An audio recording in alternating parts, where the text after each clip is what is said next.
And after a whirlwind of political news, we turn now to the day's other headlines. Stephanie Tsai is in Washington and has those stories. Thanks, Amna and Jeff. Houston's main utility company says the majority of power outages in the city should be fixed by Wednesday. That news comes amid growing pressure on CenterPoint Energy as more than 200,000 customers remain without power a week after Hurricane Beryl swept through the area.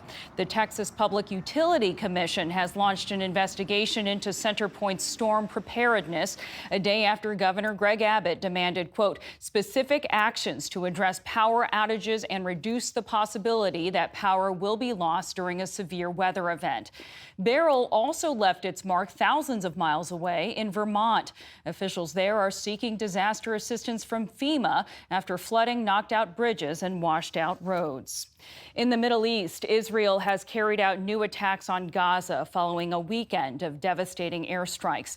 Today in Deir al-Balah in central Gaza, local officials say an Israeli attack killed 3 members of the same family, including a child. A State Department spokesperson said today that Secretary Blinken expressed concern over civilian casualties in a meeting with Israeli officials. We have seen civilian casualties come down from the high points of the conflict and even from where they were, say, 6 weeks, 2 months ago, but they still remain unacceptably high. We continue to see far too many civilians killed in this conflict. We want to see civilian casualties completely ended.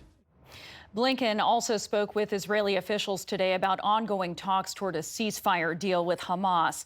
During the meeting, Israel said it is still committed to reaching an agreement. Hamas also said today the ceasefire talks are continuing, but accused Israel of trying to derail progress with its ongoing attacks in Gaza. In Ukraine, President Volodymyr Zelensky says he aims to hold a second international peace summit, and he wants Russia to attend. At last month's gathering in Switzerland, Russia was absent. In his first news conference since visiting the U.S. last week, Zelensky also said he was ready to work with Donald Trump if the former president wins November's election. And he made an urgent plea for more military aid.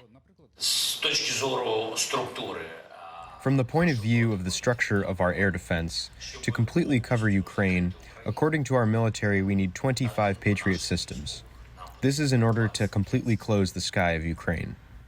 Separately, a Moscow court convicted U.S. journalist Masha Gessen in absentia today on charges of spreading lies about the Russian military.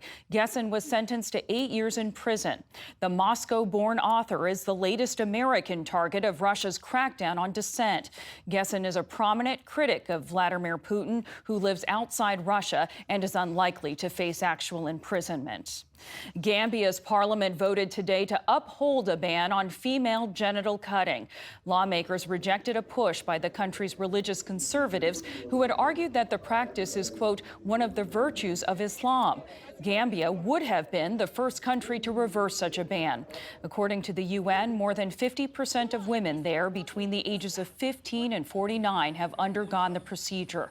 Also called female genital mutilation, the practice can cause serious bleeding, death, and childbirth complications, but remains widespread in parts of Africa. Police in Miami say they arrested 27 people and ejected 55 others amid chaotic scenes at the Copa America final last night in Florida. The showdown between Argentina and Colombia was delayed multiple times after fans tried to force their way into the stadium, some without tickets. A few even attempted scaling the walls to gain entry. Security officials tried to control the gates, leading to tense scenes with some fans forcing their way in. The head of Colombia's Soccer Federation and his son were among those arrested. On Wall Street today, stocks ended higher after the Federal Reserve Chair Jerome Powell said there has been progress on taming inflation. The Dow Jones Industrial Average added more than 200 points to close at an all-time high.